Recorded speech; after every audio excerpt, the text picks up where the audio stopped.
Yeah, but notice what I have there. I have lizards. Yeah, I was waiting for you to say. I'm like, is he going to say lizard or is he going to say lizard? Yeah, I saw it. Hey, what's up, guys? Welcome to another episode of the show. Radio. It's episode 346. I am Andrew. And I'm DJ. And this is your source for tech. You make me laugh every time you do that. And this is your source for tech, gaming, and entertainment news. Head over to theshowradio.info. Once again, that's theshowradio.info. And check out my past shows while you're there. Subscribe and tell a friend about the show. Miss DJ M is on Twitch. You can find her over at twitch.tv/Miss DJ M. How are you? I am doing good. Feeling very relaxed. I'm on vacation and it feels good. Feels so very good. Cool. Very cool. How many days? 9 days. Very cool. Exciting stuff. What do you got planned? Nothing really. I just kind of like, it's a nice staycation, so I'm not going anywhere. I just want to relax in my home, maybe catch up on some stuff, catch up on my backlog. But overall, I just want to relax and not worry about anything. Okay, very cool. Any gaming at all this past week? Oh, no. I wanted to. I've been playing like a older game called Papers, Please, which is like super relaxing and super stressful. You ever heard of it? No. For what system? It's for PC. It's for PC. It's like a cheap game. I think it's like $10 right now, but if you wait for the Steam sale, I think it drops around $5. Okay. And you play an immigration inspector. So you're in this fake country. I think it's called Ostrovska. And you sit in your little immigration booth and you look at people's passports and you determine like if they can come into the country. Like every day there's some new rule of like, oh, don't admit people from this country or inspect from this one or confiscate their passports from this place, and you pass or deny them. And it has its own little story. So like that's as much gaming as I've gotten into. And I really like that game. I think it's like a little hidden gem that if you have a PC game, you should play it. Yeah. Okay. So the thing with PC for me right now is I've never taken the time to install the drivers for the Xbox or I guess PlayStation 4 drivers for my laptop. Mm-hmm. And I'm under the impression that my laptop may not be able to handle any of that stuff because it's such an older laptop. You know what I mean? So I don't know. Well, that's a nice thing is that this thing is not graphic intensive at all. Okay. At all. It's really basic and plain, and there's nothing crazy going on. Very pixelated. It's all about, it's all heavy into the story, if anything. Okay. Did you watch anything this week? Guardians of the Galaxy Volume 2, which you need to watch, which everyone needs to watch. Everyone needs to watch that? Yeah, it was really good. I loved it more than the first one. There's like funnier bits in it, and I was just laughing so much, and it was so good. Okay, and talk about it. I kind of actually want to I might actually just go pay and watch it again for the second time. Okay, so what happened without spoiling it? Man, that's hard. So I don't, is that a spoiler? I guess if I say I didn't know exactly what the storyline was, I just kind of, I don't know why I didn't think about what the storyline was. I just kind of knew I wanted to watch it. But I thought it had something to do with tying in like Guardians of the Galaxy with the rest of the Marvel universe. And it was just its own thing. There's nothing really tying it in with everybody else and all the superheroes. There was no cameos from any of the other superheroes in it. But it was good. It was funny. The soundtrack was so good. Right. And Groot, oh my goodness, baby Groot is adorable. I want a little plushie. I want everything Groot. Yeah, I'm sure they have all those things now. But yeah, I think I want to go see it for a second time. And for anybody who stays for those post credits, there are like 3 or 4 post credits. I won't say what they are, but definitely just keep on saying and sitting through that. All right, so I wouldn't be surprised if that's something I end up watching this upcoming weekend, probably Saturday, maybe. But and the other thing too, I was thinking about is even before we recorded, I'm trying to figure out where the second wind comes from because like I was really feeling drained and I'm feeling a little bit better. I don't know. Maybe it's something with this microphone. There's some magic going on in here. But yeah, I'm feeling a little bit better. But a couple of games this week for me, Guardian Heroes. That's a Sega Saturn title, then it became an Xbox 360 title a while ago. I had a lot of fun with that. And also Paladins, which I'm sure you saw somewhere on the internets. That's actually available now for individuals to play. Yeah, so that's definitely cool. I like that. I mean, I guess it's my Overwatch since I don't play Overwatch. From High Res Studios, I believe that's who that's from. And definitely cool. I really enjoyed it when it was closed for a while or whatever. And then now it's out, and I've really enjoyed it for PS4 ever since I've been playing it on and off. And so that's cool. And watching stuff, I'm watching this Netflix drama. I don't really do much drama, but I'm trying to change it up a little bit, called Cable Girls. It's about some ladies that are working at this telephone company, and one of them is trying to pay a debt. And I guess that follows the story of that lead character in regards to, running away from her past and doing different things to take care of those. It's a Spanish drama, but it's in English, so you have the option to change the subtitles and audio and stuff. So episode 2 I'm on right now. So it's very interesting stuff going through that. And what else is happening? Updating the Xbox feels like PS3 sometimes. What do you mean by that? Because remember back in the day where every time you had to turn on your PS3 and there was an update and you had to wait till the update finished before you actually played your PS3? You remember that? Vaguely? So long ago, right? So long ago that it doesn't even happen anymore. Yeah, so it seems like every time I turn on the Xbox One, that's what I'm experiencing. There's an update. Okay, we got to update, verify the update, download the update. Now the update is done. Okay, so yeah, so that kind of a thing. So that's what I mean by that.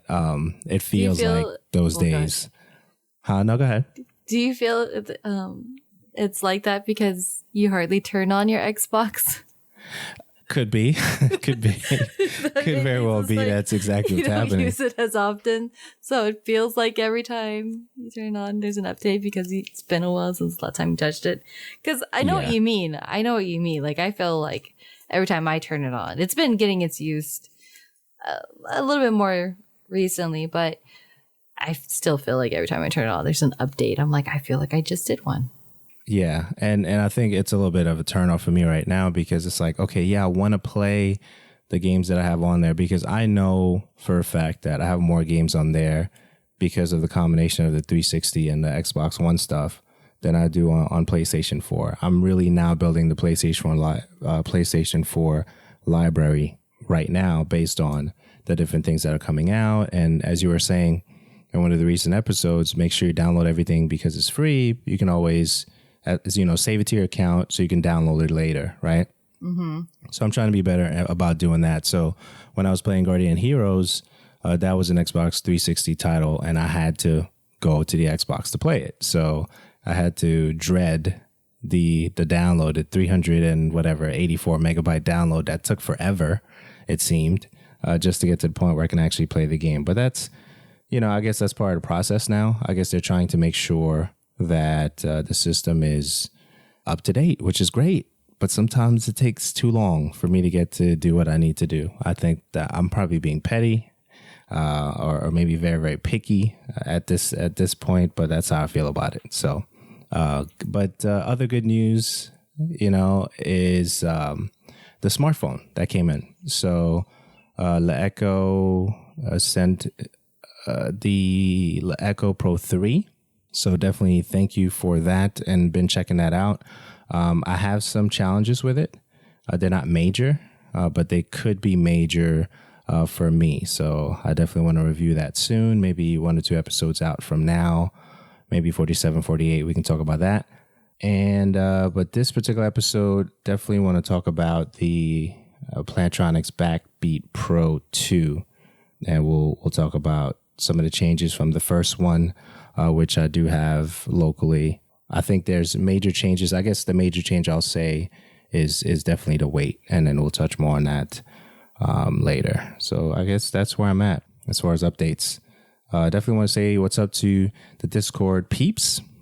Thank you so much for joining us for episode 346. It is always a pleasure. I'm definitely grateful for that. I know we are absolutely grateful for that. So that's all I have. Any comments or anything before we go into the life hack stuff? Well, even though you're not ready to talk about the LeEco, that phone looks really nice though. Yeah, it's a really nice. It's really nice. I mean, hardware is great. The software UI, is, and I guess we're talking about it now. Well, we don't even go into it. I just want to say that phone looks really nice. Because I saw it, I'm like, okay. That's a really So, I mean, nice no. Any questions? What questions do you have? It's running Android, right? Do you know what? It is. It's not running Nougat. I know that from what I've been hearing and checking out. So it's not running Nougat. I don't know if it's going to get it. But as far as like the UI for LeEco, it's pretty streamlined. Doesn't have a lot of bloatware. I'll say that. Oh, that's good.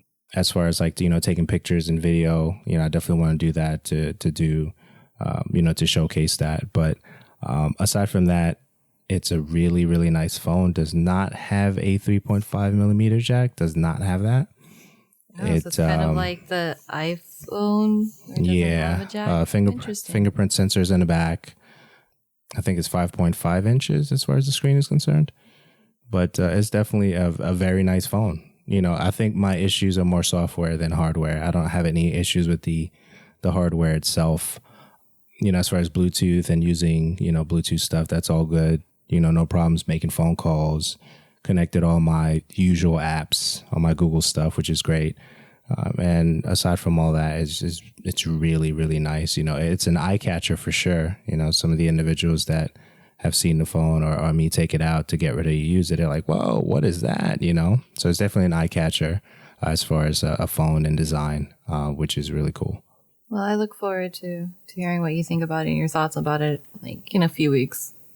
Word. Maybe less than that since we already talked about it. Well, you need to familiarize yourself with it. Try it out. See. Yeah. We'll see how it is. Okay, so you're on week 2 or week 3 for the headphones that you're using. How you enjoying those? Week 2. I still like it. Oh my goodness. Awesome. I have no complaints about it. It sounds so good. I love listening to music on this thing. That's good news. Now, I wanted to ask you, what does your son have for Xbox headsets? What is he using? He uses the Astros A40s. Okay. We are an Astro family. Very cool. Does he have the mix amp for it? Yes, he does. He has the one for the Xbox. I have the one for the PS4. So we can kind of interchange if necessary. But very cool. It's really nice. Because he was about to get a mix amp if he didn't have one. Yeah, when he has one. I don't know if he knows how to use it properly because I swear, like I'm trying to get him to be like tech savvy on his own. Okay. But it's always like he'll ask me before he tries. He's like, I don't know how to make this work. Did you try? Yes. I mean, did you really, really try? No. And so he's not as techie? He's not as techie, and it takes him a while. Like he's just like ask mom is the easiest and fastest way to get done, and he always has these like audio problems. And I'm like, how do you have these problems? Like I don't have this problem, but yet you always do. Like there's something always wrong. So, but he has you, so you can answer all his questions for sure. I don't think he's gonna have any issues with that. But how is he gonna learn if he doesn't do it on his own? Can't be dependent on me the whole time. He always is. Sometimes he'll ask me, he's like, I can't get this. There's no audio coming out of my headset. All right, well then, until you figure it out, guess there's no audio for you. Now, I have a question for you. What's up?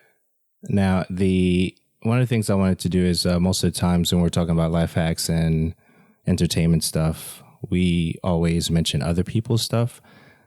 I wanted to see what we have in terms of like Chrome extensions that we use on a regular basis. Like, I'm assuming that you use Chrome. I may be wrong. Yes, I do. You do use Chrome. So what are like the top 2-3 extensions that you find yourself using on a regular basis when you're using that? You know, what's funny is I barely have any extensions on my thing. And they're just kind of things for quality of life things that make things easier. So I have the one for Better Twitch TV. Okay. I didn't know about that. Yeah. It's, oh man, it is a lifesaver. Better Twitch TV is the greatest extension for Twitch ever because you have the dark mode. Because I can't stand, like, if I'm watching something like YouTube, and it's all that white all the time and you're watching a video, it hurts my eyes. So I like having the option to have the darker background on it. And it has a bunch of other different features too, like being able to watch streams anonymously.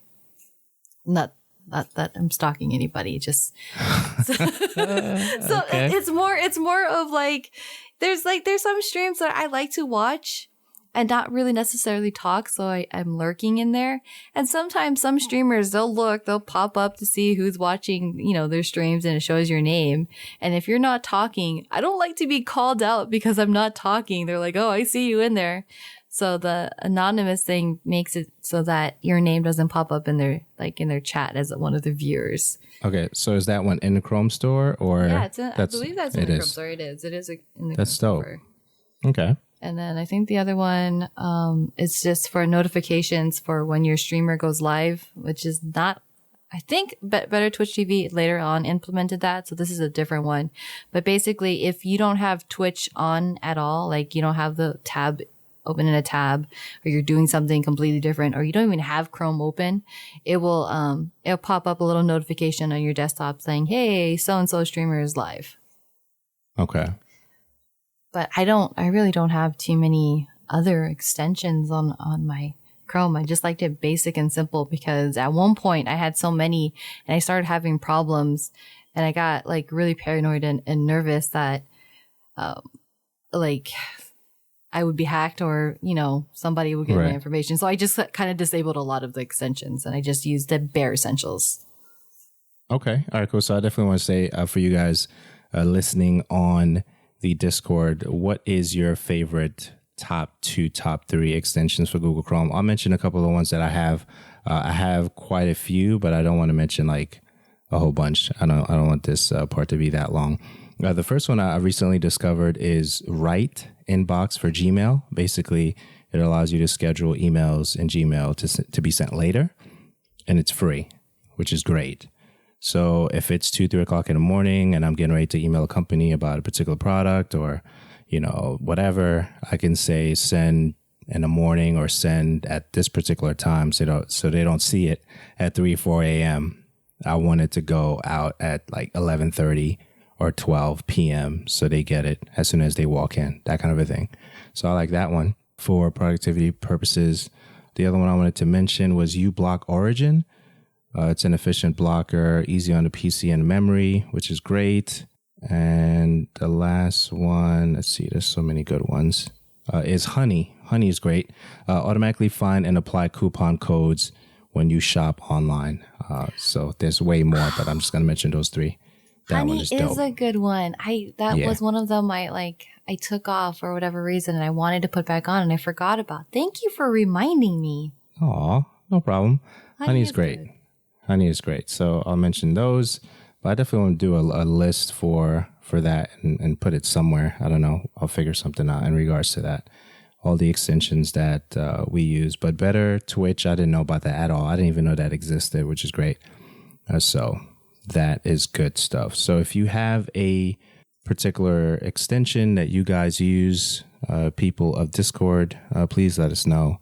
And I guess we can, mention that somewhere in this particular episode 346. All right, so that's what's going on there. Life hacks and entertainment news. Anything else before we go on? No, I'm good. All right, cool. So McDonald's fork. I don't even know if I'm saying that right. What is? I wanted to know how you were going to say it too. Is that all right? I think so, because that's how I would say a fork. Right. Fork. Sounds like an alien that I'm trying to run away from or something. That video is awesome. I want one. You do want one? Yeah, it's a novelty. Oh my goodness. Because I'm like, man, I'm lazy enough to want that. And I'm like, it was the demonstration. I was just, yeah, it's funny. It is something I would have in my utensil drawer. Yeah, it's definitely interesting to see that they even have something like that. So definitely check that out. I have links for that in the show notes. Show notes will be theshowradio.info /346. So once the episode is done, you can check out the show notes there. Next thing I did see how to back up and restore Windows from an image file if you're interested in that. How to prepare the perfect external hard drive for storing movies if that's your thing.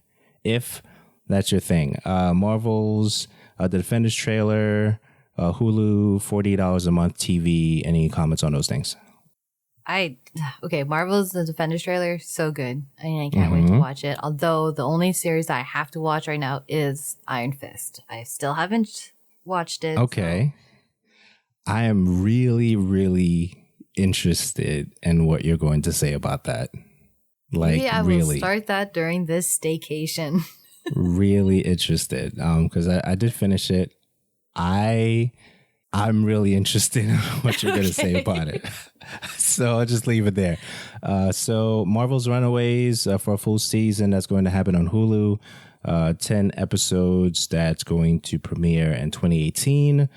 And I did see this thing from AMC Theaters. It was talking about if you order the amount of food that people are going to order as far as their stats. They said something like 250 miles worth of hot dogs, which if they lined up end to end would cover the space between Hollywood and the Hoover Dam.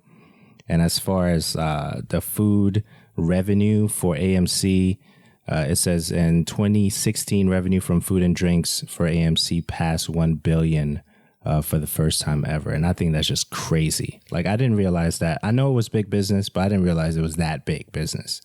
Because those popcorns and drinks are so overpriced. It's ridiculous. Right. It is. Right. I mean, when I had to go we watched Guardians of the Galaxy today. I make sure that before we go to the movies, we go on a full stomach. Because there's no way I'm going to spend $5 on a hot dog. Right. One hot dog. That just, it blows my mind. And even popcorn, I have a hard time justifying that. And like, so if anything, it's bare essential. Like, okay, you can have a candy and a drink. And our candy and a drink today cost me like $12. Which doesn't sound like a lot, but when I know I can get that same box of candy at Walmart for $1. Right. And that drink of that soda that's mostly ice, it's like, that is just so ridiculous. Yeah, it's pretty bad. But yes, I was like, whoa, that's a lot of money. But yeah, it is what it is. J.K. Rowling's 2-part stage play, Harry Potter and the Cursed Child. That's April 22nd, 2018. Wonder Woman homemade trailer. I thought that was pretty cool. And Guardians of the Galaxy, $145 million. I think that's domestic. Any comments on that? You a Harry Potter fan? You know what? I don't mind watching it. Mm-hmm. I'm not. I haven't read any of the books, but I do hear that the books are really, really good. I'm a Harry Potter nerd. Yeah, I'm not against it or anything like that. In terms of, I just like it for sheer entertainment, and I think it's they're pretty entertaining movies for sure. As far as the stage play, I don't think that would be my thing unless they do it on screen. I'll probably go see that. But yeah, I'm cool with it. I would love to go and see it. When I saw, when I first read that it was going to play and it's going to be in London, I was a little bit bummed. It made sense why it was going to be in London. But I wish I could see the play, and if they put it on film, that'd be even better. I've read all the books multiple times. I read The Cursed Child specifically twice already, and that makes me excited. Except it's all the way in Broadway, and like it's on the other side of the world of me. Still, it's like still you're in the U.S., but you're still far away from me. So yeah, I hope Zebria says you better watch the stage play. I want to. I really, really do. Kind of expensive to go that far to watch a play, though. If I happen to be in the area, of course, that'd be like top of my list. I love Harry Potter. So, Game of Thrones spinoffs? Are you down for that? Yes, I am. Dope. I am. I want Game of Thrones to start up again. I'm anxious. I'm reading through the books. I didn't read the books beforehand. Right. So I started reading it like around season 4, I think. Mm-hmm. And yeah, the books are definitely better than the TV show, but I enjoy them a lot still. I'm really behind on that. I think I'm still at season 3. I will not give any spoilers away. Yeah, it's but there's so many good shows that are coming out, and it's like, okay, I want to go back and catch up, but it's like you have to pick. It's almost you have to schedule your own hours and how you want to break it up with all the different good stuff that's coming out now. So it's interesting. But what really got my attention is this Dark Tower thing, simply because this character played by Idris Elba reminds me of Destiny, right? How so? Because he's a gunslinger, right? And every time I'm thinking about, like, you know, the characters that I use with either a hand cannon or something like that, and that to me was just like, I need to see that just because it reminds me of Destiny. So I think that's Stephen King. Mm-hmm. I didn't even know that this thing existed until I saw the trailer. What'd you think of the trailer? The trailer looked really cool. I didn't know that it came from Stephen King. That was like, oh, really? Is this a book? Because I'm always interested in reading the book when I find out that something that looks good is originating from a book. But that trailer looked really good. I think Idris Elba is a phenomenal actor. Yes. So that's definitely on my must watch in theater list. Yeah, he's definitely good. I remember, what was the last thing that he did? The 100s or something like that. 100 something. I don't remember the name of it right now, but it was slash drama, maybe a little bit of action, but not too much. But he's definitely great when he does his movies and stuff. I would love to see him as a Bond in some way, shape, or form, if that's even possible. But I don't know. I don't know if that's going to happen. But he's really, really dope. This podcast is brought to you by ProXPN. ProXPN is a VPN service that secures your internet connection against eavesdropping, hides your location, and allows you to access your favorite sites no matter where you live or travel to. With it, no one can see the websites you visit or track your online activity. Check out theshowradio.info/ProXPN and use the promo code SHORAM for 20% off of the lifetime of your account. This podcast is also brought to you by Audible.com. Audible has over 180,000 plus audiobooks to choose from. Get your first audiobook free with a 30-day trial. Check out theshowradio.info/audiobook for your 30-day trial. So this particular headset, this Plantronics BackBeat Pro 2 that I'm going to touch on this episode of the show radio, episode 346, is one that I'm kind of familiar with because I had the first one for a while. And I'm going to do the specs and then talk about experience and recommendations and any questions that you guys may have in Discord, or any questions you have for me, Danny. Please feel free to ask. Okay, so first thing, let's go to... All right, cool. All right, so a couple of things. First thing that I really noticed for the headset is the weight is way less than the previous model. It does have 40 millimeter drivers, 24 hour of listening time, class 1 Bluetooth. I guess there's a lot of range on that. Open listening mode. It talks about multi-point technology, smart sensors, which I don't use. The ear cup swivels are really dope. 3.5 millimeter jack. And it does come with a bag for easy travel, which I would have preferred like a hard case instead of the soft case, because I put the bag in my book bag, and I feel I'm concerned that something's going to happen with the headset because the case is not the tough case. So I guess that's just my personal Do they have issues. It for sale as an accessory? I don't know if they have it as a separate accessory, but if there's like a universal case, I would get it because I know that the Astro A38s that I have has a tougher case, designed for that, obviously. But I'm concerned. Like I like this headset, so I really want to see if there's a case that fits it, so I can consider getting it for that. In terms of because I know we were talking about charging, headsets and stuff like that. I don't really find myself charging the headsets that much. I just do it because, you're going to sleep. So you're just plugging all your things. But in terms of running out, as far as using it, I'm listening to my podcasts at like 2.2x. So they're not really an hour long podcast for me, so I'm listening to probably 2 or 3 within that hour that are probably like an hour and 5 minutes here and there. So in terms of burning time and battery life on the headset, I don't think that's happening that fast for me anyway. So I don't think that's necessarily an issue.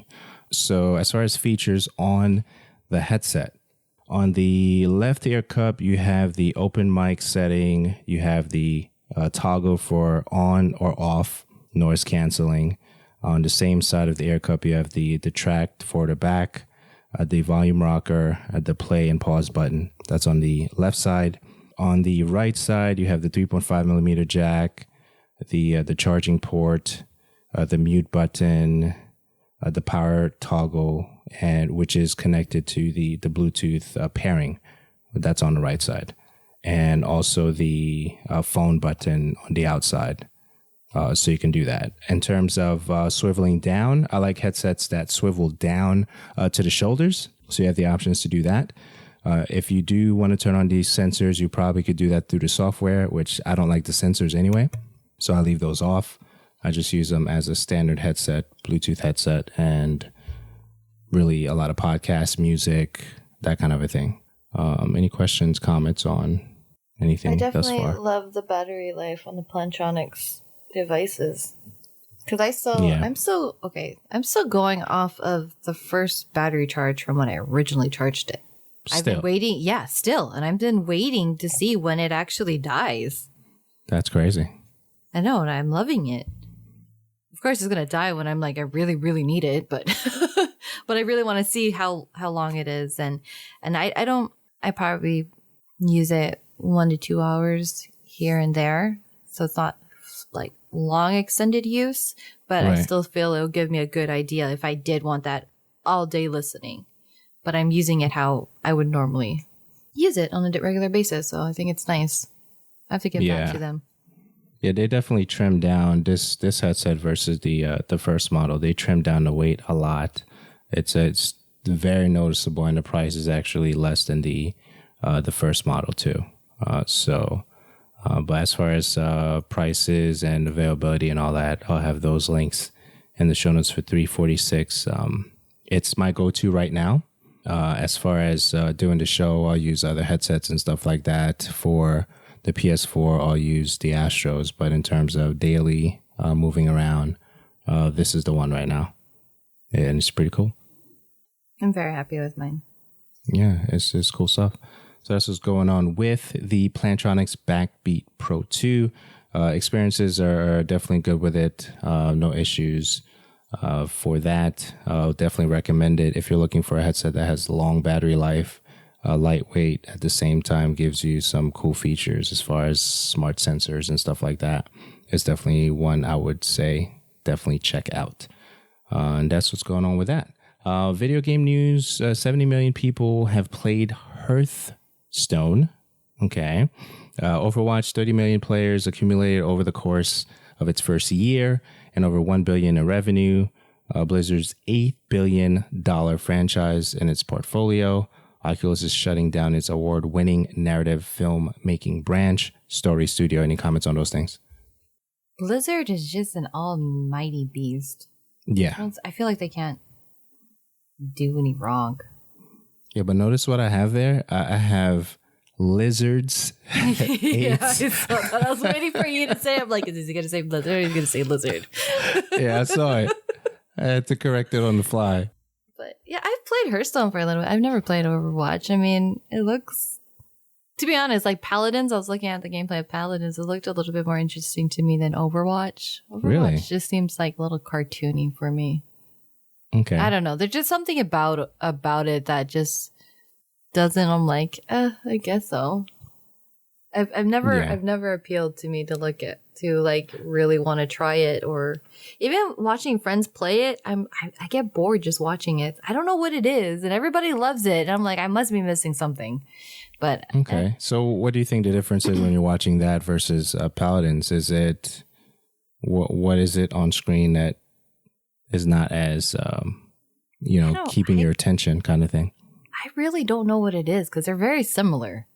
Right. They're very, very similar, but like I would give Paladins a try over Overwatch for whatever reason. Maybe it's because I'm the rebel and I'm like, I don't want to enjoy what everybody else thinks is popular, and right. I'm gonna go play Paladins. Yeah, it's definitely dope. It's definitely dope. I really enjoy it. A couple of things. I did see Halo, Pokemon, Donkey Kong, and Street Fighter 2 inducted into the World Video Game Hall of Fame.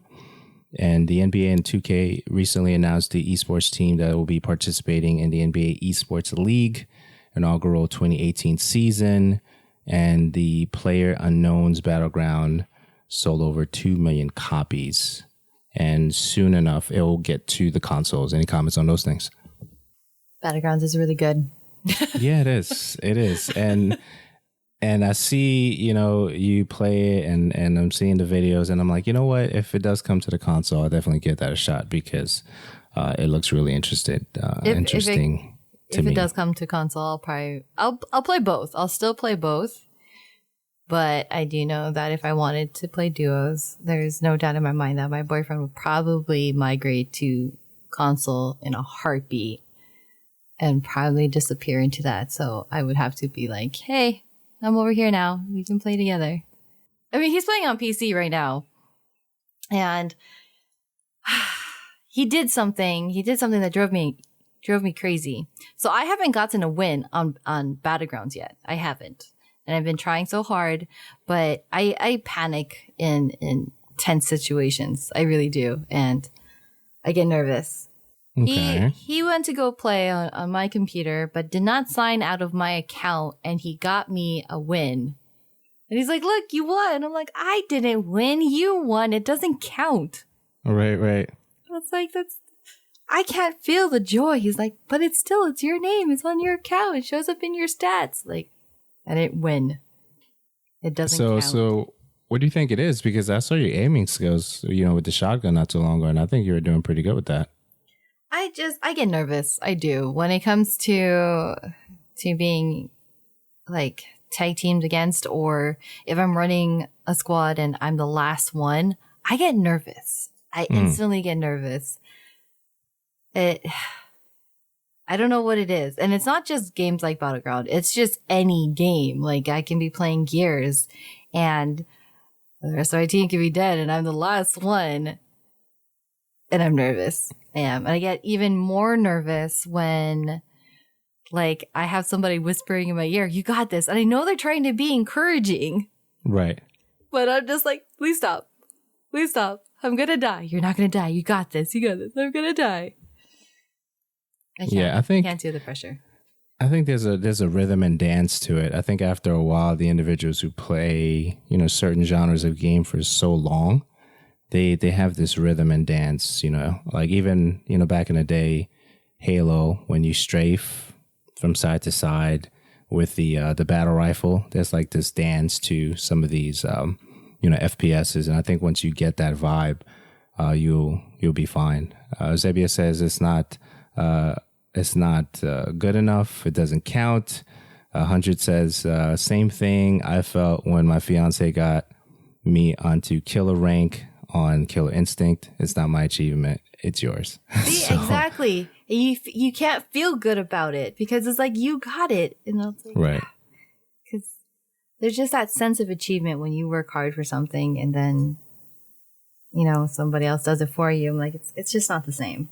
It isn't. Yeah, I even felt that same way when we were running squads, which can be up to 4 players, and my other 3 teammates were alive and they won, and I was the only one that died, the only one. I still felt like I didn't contribute anything.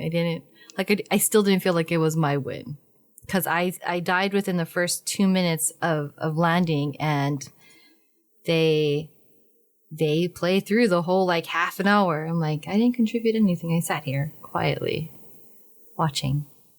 As Zebia says, Dark Souls makes you feel like that. All the sense of achievements. Dark Souls, is that the, you're always dying game? Yes. Is that the one? Yes. Okay. Which, speaking of always dying game, I was recently gifted Neo. Oh. Like how you're like, oh. Yeah. I'm so sorry for you. Yeah, that thing is just it's crazy. It's crazy. I don't even know what to do with that. So yeah, so definitely excited about that coming to the consoles. Looking forward to seeing that. I did see a Japanese jeweler selling a solid 24 karat gold Darth Vader mask for $1.4 million US.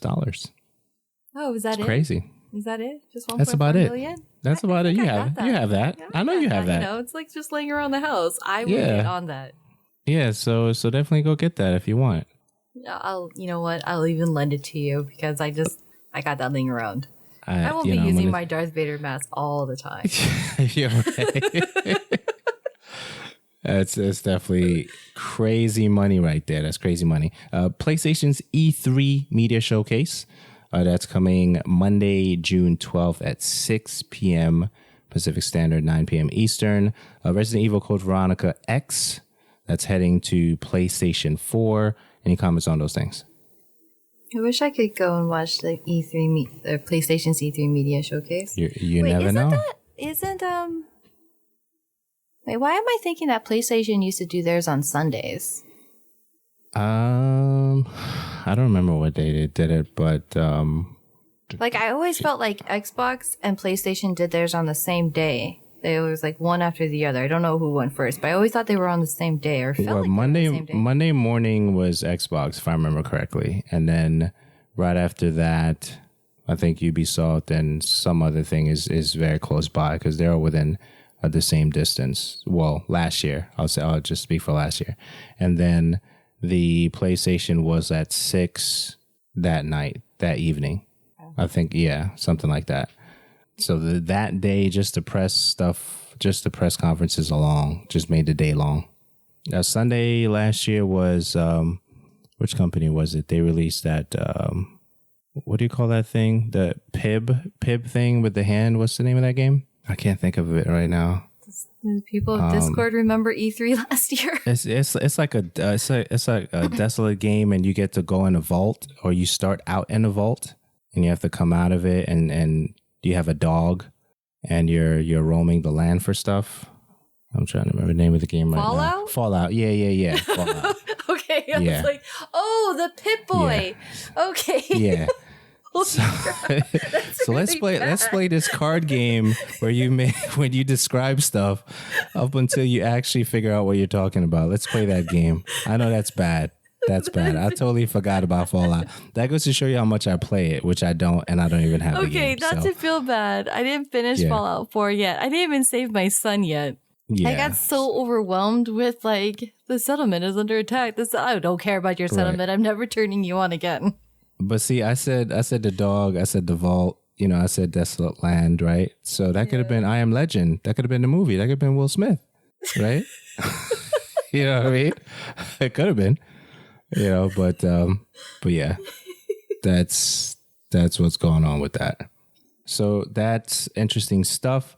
Resident Evil talked about that. Titanfall developer Respawn announced a new mobile RTS game that's going to be called Titanfall Assault. Remedy has this thing called Project 7. It's going to be a third-person action experience set in a new Remedy created universe. 505 Games is going to release that. That's going to be for PC, PlayStation 4, and Xbox One. Guerrilla Games is going to add a photo mode for Horizon Zero Dawn, and that's going to allow you to take perfect shots of Aloy. I hope I'm saying that correctly. Any comments on those things? I tried to do a quick search on Project 7 because I could have sworn I thought I saw some kind of like weird teaser about it, but I couldn't find anything. Okay. But the games out of 505 is really good. Their control schemes are weird, but their stories and their voice acting is always great. So yeah, I'm looking forward to that. A little like, again, their control schemes always drives me insane, and I feel like I'm the only one that feels that way. And Jorge, I'm looking at her Horizon Zero Dawn right now, and I still haven't played it. Yeah, that's definitely. I hear that is an amazing game. From everyone that speaks about it, they always speak high of it. So Horizon Zero Dawn, that's on the list. And I also saw Ubisoft is teasing something about Far Cry 3. They had something on their Facebook fan page. They also had something on their Instagram page about Far Cry 3, hinting for Far Cry 3. I'll say that. Mario Kart 8. Mario Kart is the biggest Nintendo Switch debut. I think they did 459,000 units. I'm sure it's more by now. And EA and Ubisoft is holding out on the Switch, but Koei Tecmo is jumping in the pool right away. Any comments on those things? Kind of, but not really. Anytime I hear a sequel of a game that has a 3 in it, even though you did say Far Cry 3, I always think of Half-Life 3. I don't know why, but I do. And then I always feel bad for the people who have been dying for a Half-Life 3 for what feels like a decade now. Yeah. There probably is. Yeah. It's definitely. Yeah, there probably is. It's like, I feel if that ever gets announced, I think the world will just break. The internet would break. But yeah, that's kind of like going off topic there. I know, but no, that's fine. Anytime I hear a game that's like whatever title 3, I think Half-Life 3, poor people are never going to get it. Yeah, they may not get it, but hey, you can still hold out hope, right? Yeah, and there are those people who are, and those people I feel that are turning into conspiracy theorists, trying to pull out whatever information from anywhere, trying to hopefully see if it'll make it happen. But as far as everything else, so I was having a Switch discussion with that's my boyfriend today, so it looks like we'll most likely own one eventually. Skipping my whole rule of wait for 5 games. Although Mario Kart would be one of the games I would own. Okay, I need more context with the comments that are happening right now in Discord. This is a strange way to flirt. That's what I was thinking. What is that? I don't know what's going on right now. What is going on right now? I'm trying to understand the context of these comments. Please help me. Please. I don't understand what's happening. All right, so that's what's happening with those things. Okay, so Japanese clothes retailer Uniqlo, they're partnering up with Nintendo to produce some shirts for Nintendo stuff, and I think the fans are actually creating the shirts. And Phil Spencer, head of Xbox, suggests that there are going to be some more entries of Fable sometime down the line. Any comments on those things? I never got into Fable. Well, okay, first of all, I'll buy gaming shirts for anything. I feel like 90% of my wardrobe are gaming tees, and the other 10% is nice dresses to wear out, and then maybe my work clothes. But I've never gotten into Fable, and I know I know that I missed out. Although I was told that 1 was the best one of the series. I don't know how much that's true. Is like, have you ever played any of them? I played one of them. I don't remember which one, and I liked it. I think whenever I saw an RPG game to some degree, I try not to get too involved because I know I'm going to spend a lot of hours in those games. So I try to hold off and try to play the standard quick, what do you call those things? Quick gratification games like shooters. Mm-hmm. I think those are easier to deal with. But yeah, so Fable is really, really neat. Definitely check that out, and had a lot of fun with it. But that was a while ago, though. I have a personal gaming question. Personal gaming question. Like when it comes to decision making in games. So you have games like, I know, like Fable has that good and evil balance in there. You can create your character that way. Fallout is the same way, where you can, decide if you're going to help a person or not. Okay. In those games, do you ever try to be that bad person, or do you just stick with making the good choices and helping everybody out? So I have a question for you. Where is this question coming from? Because I thought of Fable. I don't know. I usually try to pick, because you brought up the whole making those decisions and just wanting quick gratifications to play, but you actually had to take the time to play these things. It just kind of just came to my mind. There's nothing specific, but Fable I know has that in there, and we brought up Fallout as well, so that's where I was thinking about it. Yeah, I usually try to pick the good guy or gal depending on the situation, and to see how the story plays out. Sometimes I'm a little resistant, when you have the different answers that you can pick. I try to be like the smart aleck sometimes, and the answers. And sometimes I'm like straight to the point. Sometimes I'm stern, depending on the options that you have with the dialogue.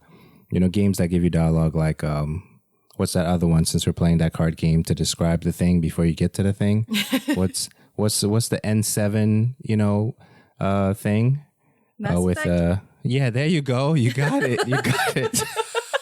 Since we're playing that game, this is the game that we're playing tonight. So I usually try to pick, the good guy or girl in context and roll with it.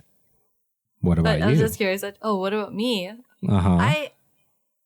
Initially, I always try to be the good person and make the right choices and save. Initially, I do. Okay, well, so when I play through a game the first time, I try to do the nice thing, and then if I end up playing it again and I want to try a different route and see what the other options are, I try to be the evil person.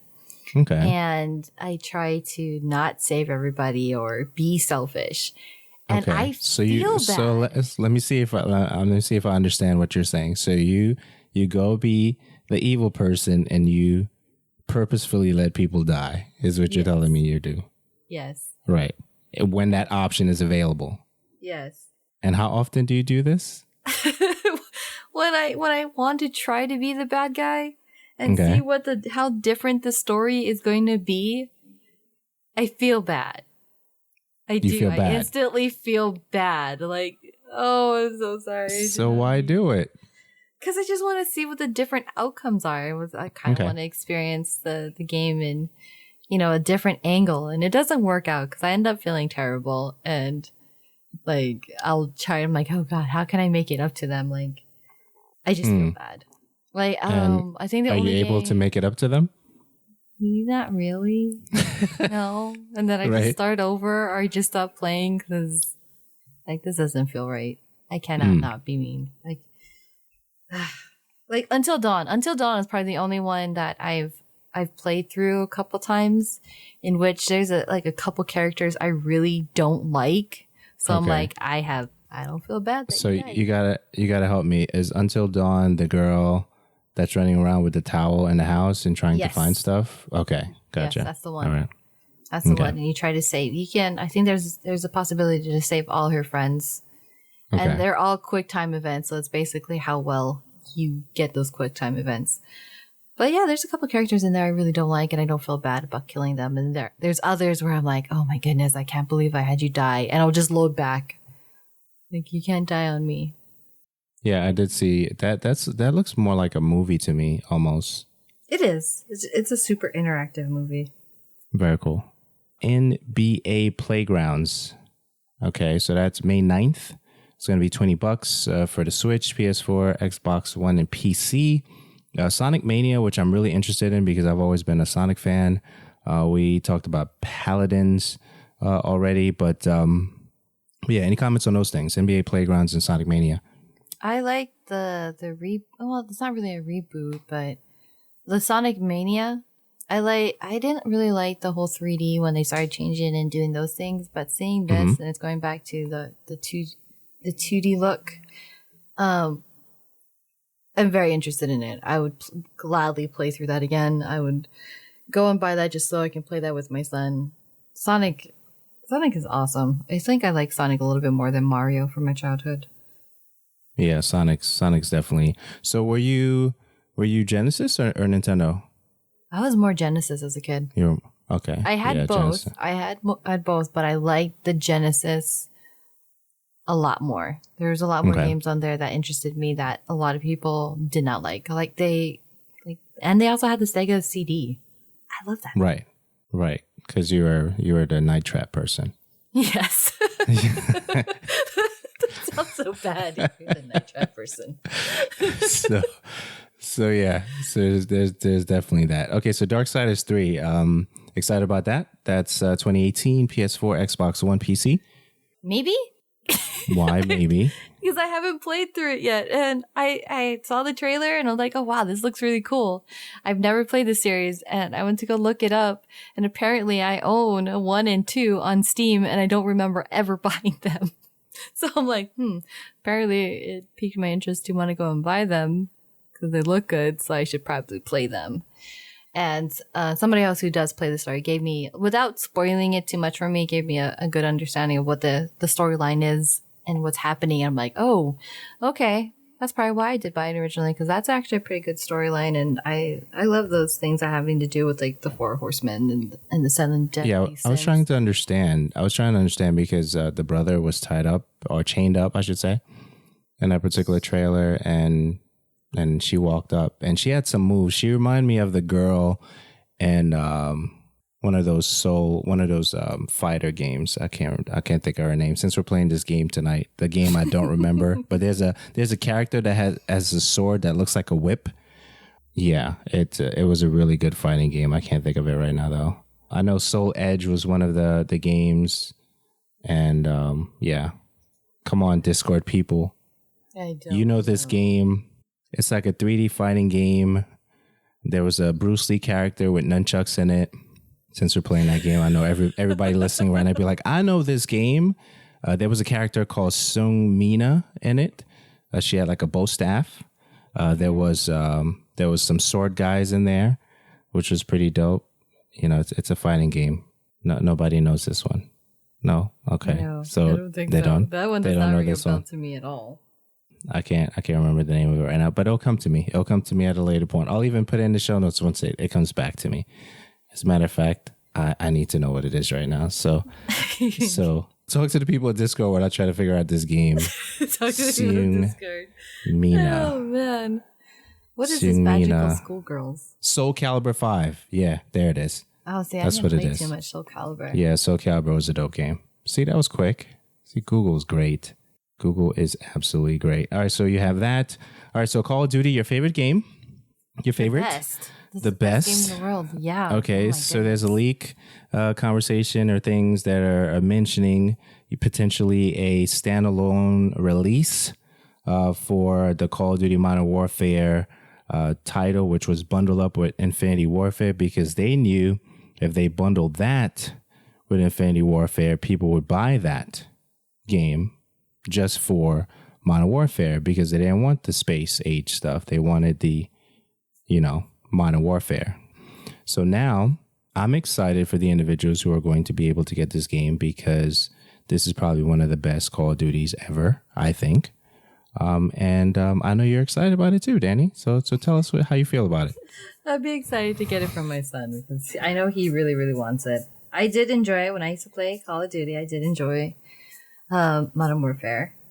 But what would the price point be for selling it as a standalone release?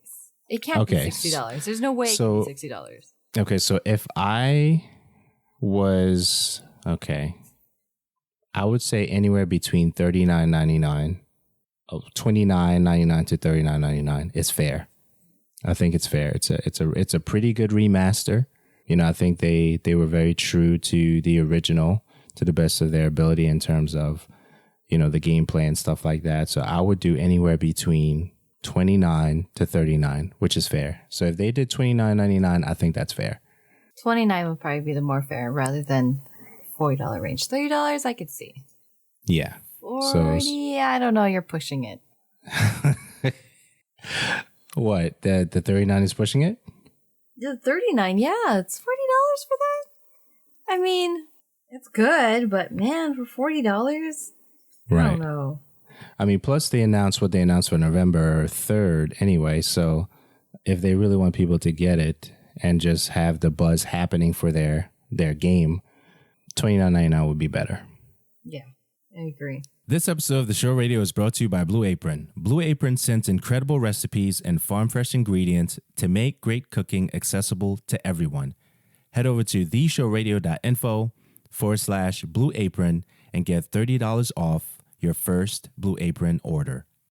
$29 would definitely be better. So you have that. We also have the Xbox Scorpio Dev Kit, which has a frame rate mini screen on it, which apparently was a dope thing that I did see. And the Phantom Dust conversation. Okay, so I need to know if you guys on Discord, and also you, Danny, if you're excited about that. If you played it, didn't play it, do you care, not care? And how does that affect a Microsoft buzz marketing leading into E3 and coming out of that? I'm going to be honest. I've never heard of Phantom Dust before that. Okay, that's fair. It looked interesting, though, watching the video and then talking about it. I'm like, okay. I seriously don't ever remember hearing about that game once. Okay. So now I feel even more ridiculous. I'm like, okay, it must have been a really big thing. Yeah, apparently it was a really big game. I've never played it before. I don't see, because of the genres I play, I have to be very, very, I have to do all these lead-ins to what I'm saying. It's not very interesting to me. In terms of the way the game is played out. And I'm excited for the individuals who are going to experience it, for the first time, because apparently the assets that they're using were so compressed in the original game. Now that they're able to do more, they're able to see and read stuff in the game that you were probably not able to read before, when the first game released in 2004. I believe they said something like that. It's going to have native resolution 16:9 on the re-release, not a remaster. The original assets, they kept saying, hold up well. The original was a DX8 game versus the release that's coming out is going to be a DX11 game. You're going to have the options to skip the missions after 3 attempts if you want to do that. And then free DLC is going to be included, it sounds like, to start with. So those are some of the, points I got from the information I was looking at. And it looks really cool. It's just not, I don't think it's my genre of game. It would definitely have to be something that would be appealing as a package for me to even consider it, or just check it out and be like, hey, yeah, I did play it, and this is how I felt about it. But in terms of the name, I've heard the name before, but I've never had actual experience with the game itself. Yeah, I have to agree. After watching it, it looked cool. It did look cool, but it didn't really draw me to be like, yeah, I look forward to wanting to play it. It just, right. I don't know what it was. It didn't look bad. It just, I was like, oh, okay, that's cool. That's nice. But did it look dated? Yeah. It did, right? It did look dated. But I try not to judge a game based off of graphics, really. Right. Because it could still have, a great story and intriguing. But even what they were discussing, it just kind of didn't pull me in at all. And maybe that's why I just don't ever remember it. Maybe that's the initial feeling I had back in 2004. Right. Because there's nothing. And I thought it was weird that they're coming out with it. And I was like, so you're not going to upgrade anything else? Like, you're just it just feels like here's a HD filter to go over it. Right. It's to be fair, I'm going to try to be as fair as possible with this one.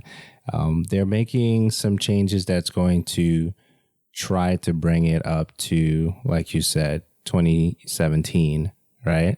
Mm-hmm. But it's still the same thing, right? It's still the same thing. But even though it's the same thing that's new for somebody else, right? Because that's the first, if anything, gameplay that I've seen for that game. I didn't even know what to expect until I watched the video. I never had any interactions or experience with Phantom Dust at all up until that point, when the guy was talking about it, how excited he was, how there was a lot of folders that were in Japanese that he didn't, understand, everything that he was reading because he wasn't fluent and all that stuff. Like, I didn't realize it had such a rich history, right? Mm-hmm. But at the same time, it's cool. It may not be my thing, but I'm glad that I don't think it's a console seller per se. Sometimes I feel after its initial release, I get a feeling that maybe a couple months later it's just going to be like a free Xbox Gold games list in a couple months after that. Yeah, it's not so excited. This is going to be bundled up with, Project Scorpio and just be totally excited about it. It's not, I'm not really feeling that vibe. I'm not excited about that. So it's like, yeah, it's a toss up between the two. And, but hey, it's coming out soon and people are excited about it. That's great. It's not my thing right now. I agree. If ever. Yeah. Okay. So Twitch, right? Twitch is interesting. Twitch is an interesting place. Twitch. It is an interesting place. Yes, it is a place where people, watch other gamers, and sometimes they get so caught up with the gamer that they're watching, male or female, that they end up falling in love with them based on this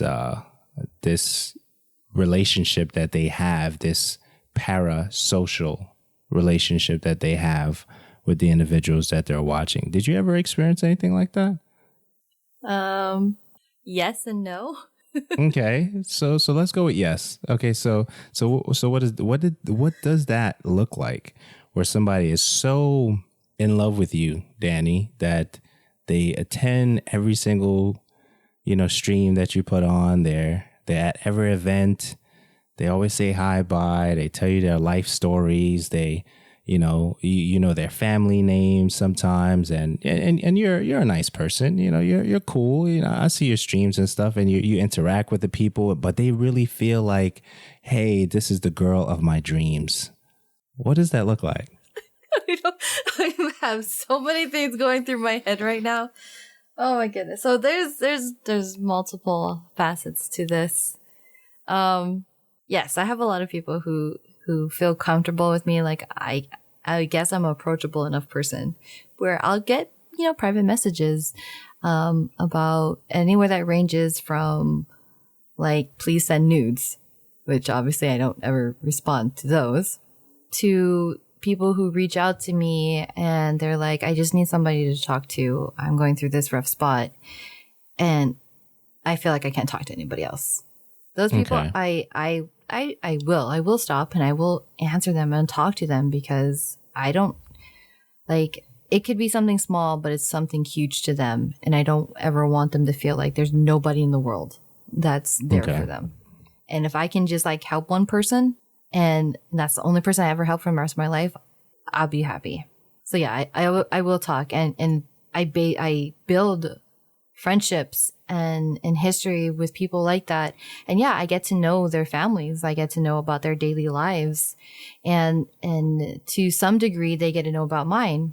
It's like a give and take that this person is, to some degree. Yeah, I'm gonna interrupt a couple of times. I hope you don't mind. Oh no, I don't mind at all. Feel free. Okay. Feel free. But I mean, these people are sharing something personal and with me that, yeah, I'll feel comfortable sharing, something of equal value.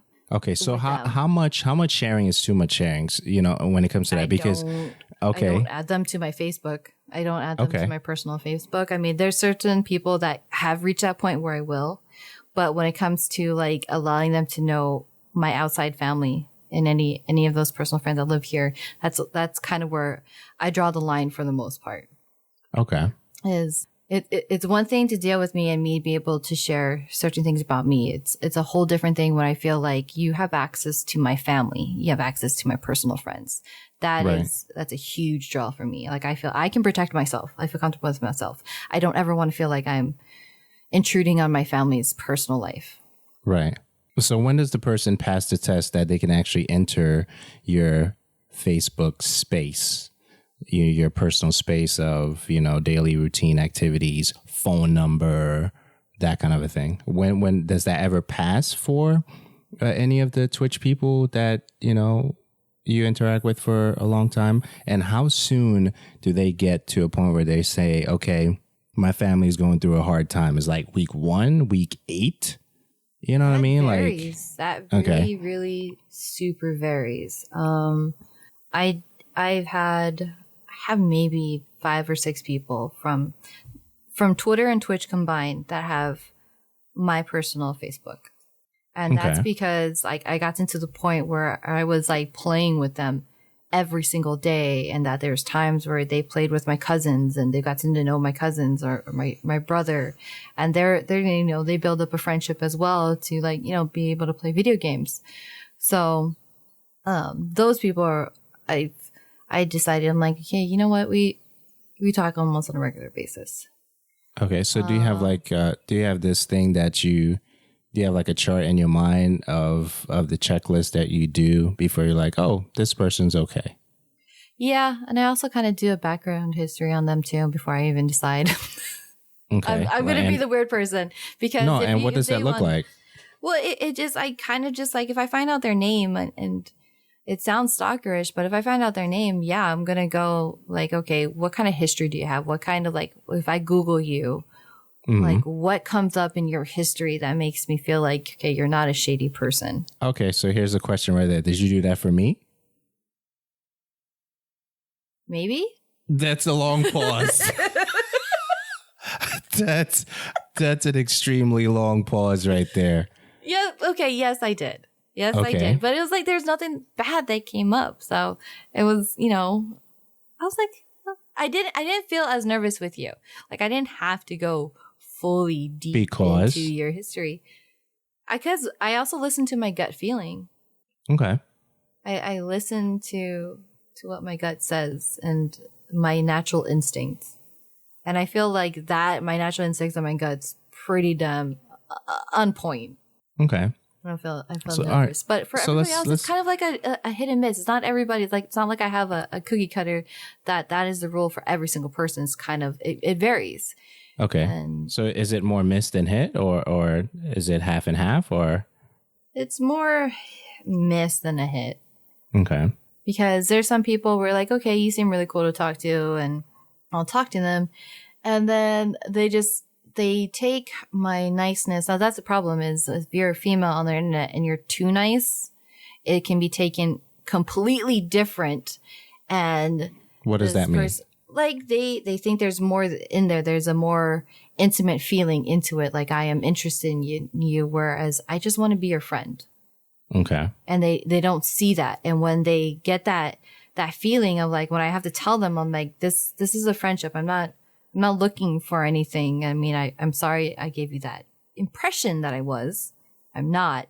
And I've gotten reactions of like, oh, okay, I'm sorry. I didn't mean to take it that way, to something as extreme as like, I can't believe you led me on and you're a terrible person. And the world will know that you're just, I don't want to say those words, but yeah, they just take it in a whole different direction that I was not intending.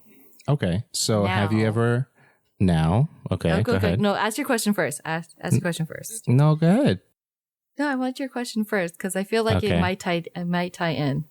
Okay. So now when they, depending on what's going on, you get donations and stuff like that, right?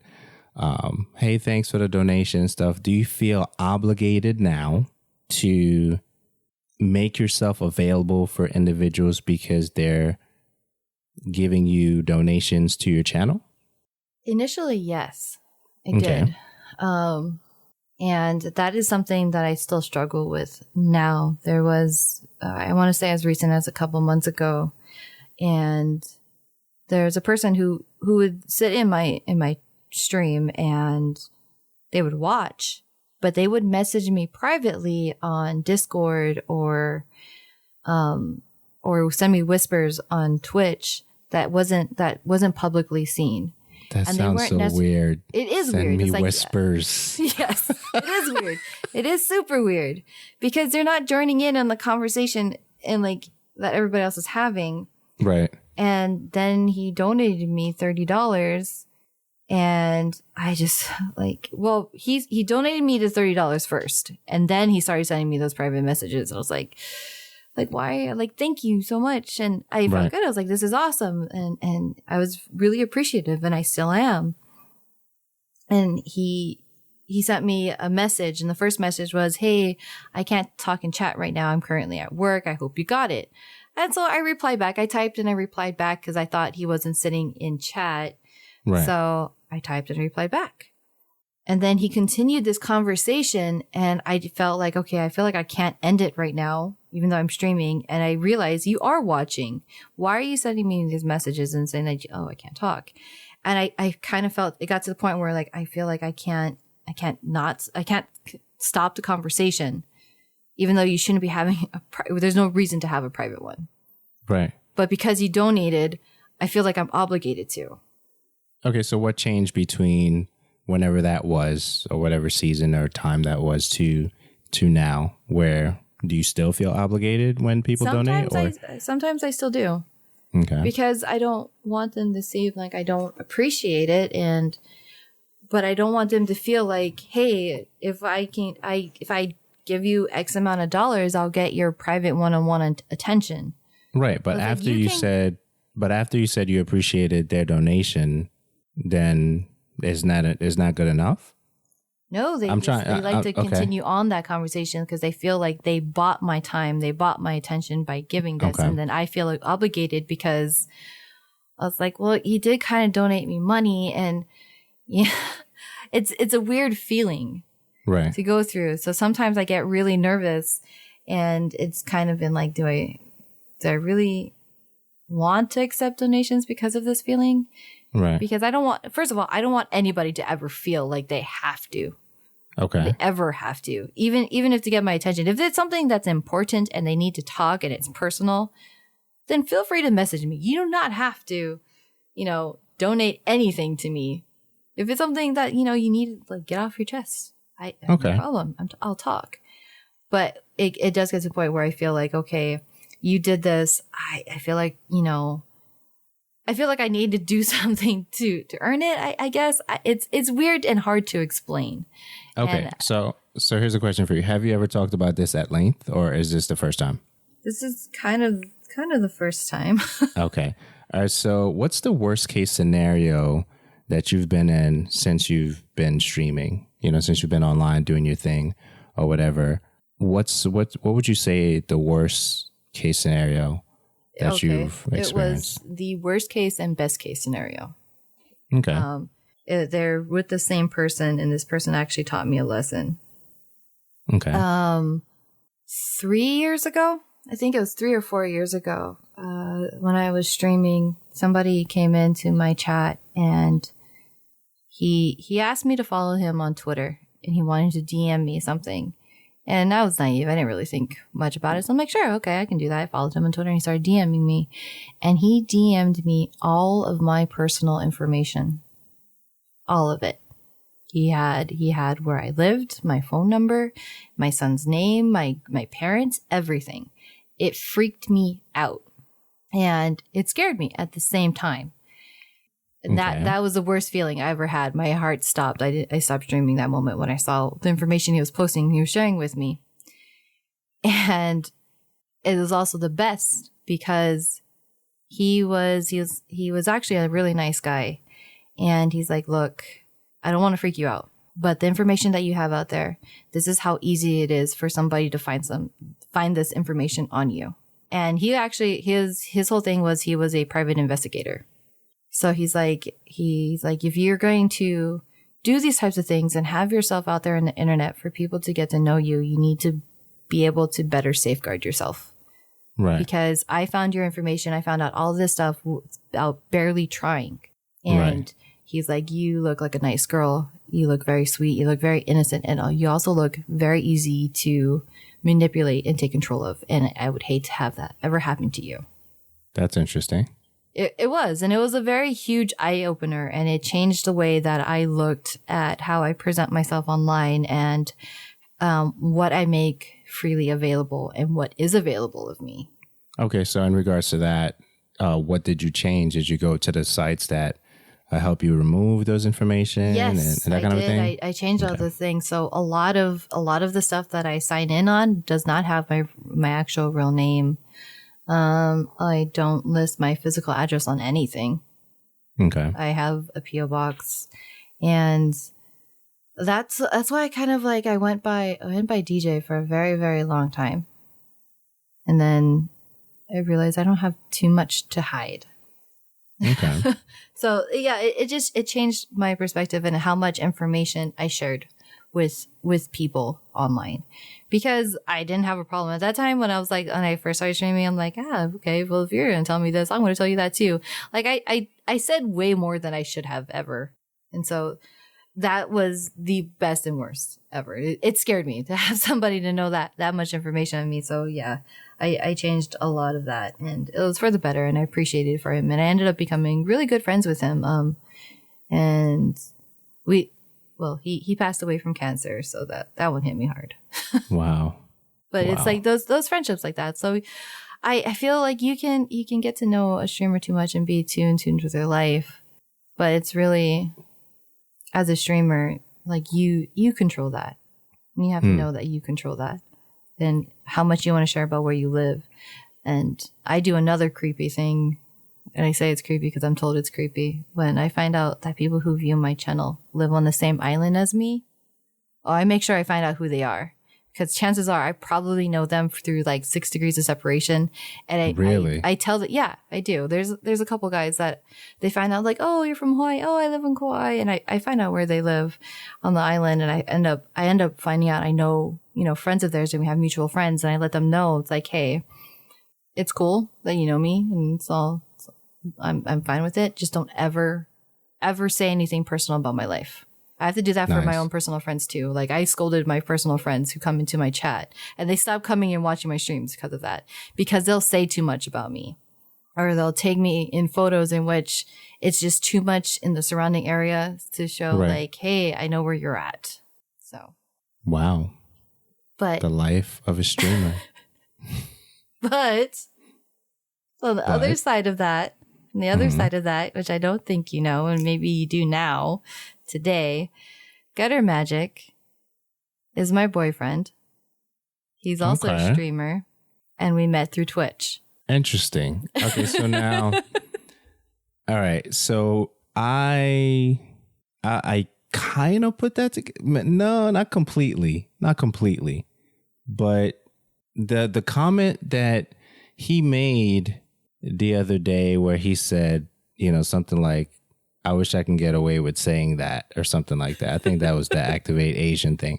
That set off some alarms for me. That my spidey sense was just like, interesting. And then the you were talking about the FGC stuff, and then he's doing the you mentioned the Street Fighter stuff, and I was like, that interesting. So I was making some different connections. Like, whatever. I don't know. But okay, it all makes sense now. But we have been friends for 6 years though. Okay. So we met on Twitch before, when everybody was still learning how to, have a really nice looking stream. Right. So it's like, again, when it comes to getting to know your streamer, or how close of a relationship you can go with knowing your streamer. With me, it's a hidden. That's pretty close. Yeah. It doesn't get. I mean, that's pretty close. Yeah. So not everybody. This is what I mean. Not everybody's going to be in that same category here. Okay. Real close. That's real close for sure. No, but I am really glad that you like open up that different dialogue for the Twitch, because I know that some individuals are afraid to some degree, right? Mm-hmm. To be openly honest about those conversations. And then one of the things that we talked about even earlier this week, where you were like, yeah, this is an interesting thing. It may not necessarily be a show topic. I'm like, if anything, it would probably going to be the headliner to some degree, or part of it, which is why I wanted to spend some time talking about the how much is too much love for Twitch, your Twitch streamer, because I think that's a conversation that a lot of individuals struggle to have. And yeah, I'm glad that you took the time to, go into that a little bit. Well, if I had like all the money in the world, I would love to do like this world tour to meet at the very least all of my regulars. Nice. Because I think they're all amazing and fantastic people, and I've loved getting to know them. And for those people specifically, it's like I am so incredibly appreciative that they allow me into their lives. Okay. As weird as that sounds, because they take the time to they come and check me out, to watch, to talk story, to tell me about their lives, and to make it almost a regular thing to like watch me when they can. That makes me feel amazing. And I appreciate that so much that if I could, I would just I would love to meet you one day. And for some I have, like when I go to cons and I know they're going to be there, I make it like a priority of like, I want to see you. Let's go grab some lunch. Let's grab some drinks, or, let's go watch some panels together. All right. So I got a question. This is selfish though. What's up? I got a question. So Gutter Magic ever say, hey, who is this guy and why should I care? And why does he want to co-host with you? Did you ever have that conversation? Or why? No. What? No. Really? Mm-mm. Interesting. When I told him that he's like, you should do that. That'd be good for you. He's from day one of being friends. He's always been super supportive of everything I've ever done. He's never questioned like, who is this cool person? Cat. Why are they doing this? Why are you doing this? He's like, no, just go and do it. Go make it happen. That's cool. Cool cat. I need some Street Fighter tips though, because you said he's Zangief. He's Zangief official, so I need some Street Fighter tips. But yeah, I mean, I'm really, really glad that you took the time. He thought he was losing my love. What? I don't know what's going on right now. But yeah, definitely awesome show. Episode 346. We're gonna begin to wrap up. You guys are absolutely amazing. And I learned a lot today. I really did. And I'm going to process that, while I'm editing and stuff like that, which is always great. So Miss DJ M, you can find her over at twitch.tv/Miss DJ M. She's also over at girlstreamers.com. She is a tech and review person there.